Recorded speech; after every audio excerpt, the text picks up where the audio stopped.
नेपाल की हालिया राजनीतिक उथल-पुथल और भारी पैमाने पर हिंसा, आगजनी व तोड़फोड़ को रोकने की कार्रवाई में 20 से अधिक युवाओं की जो मौत हुई है, उसके पीछे घरेलू कारक ही जिम्मेदार रहे हैं।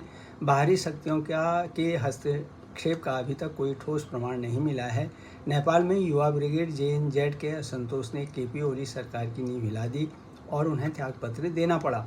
और अभी सेना केवल हिंसक विरोध प्रदर्शनों को नियंत्रित करने हेतु अस्थायी रूप से तैनात है, लेकिन कोई सैन्य शासन नहीं है, न ही वहाँ राष्ट्रपति शासन का कोई प्रावधान है।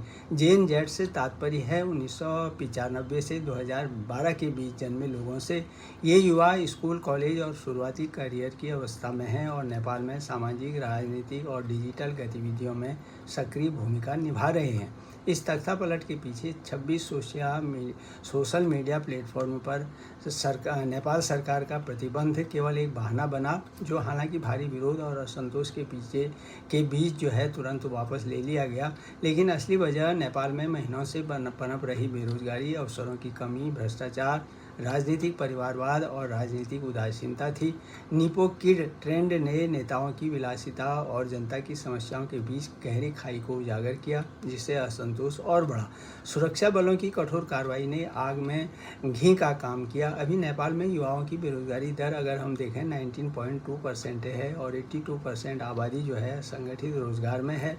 नेपाल की अर्थव्यवस्था मुख्य रूप से पर्यटन और प्रवासी नागरिकों की ओर से भेजी गई रकम पर निर्भर है, पर हाल ही में दोनों में ही कमी आई है। वर्ष 2025 की शुरुआत में ऐसा ही एक आंदोलन नेपाल में जो है हो चुका था, जब देश भर में मांग उठी कि राजशाही की वापसी हो।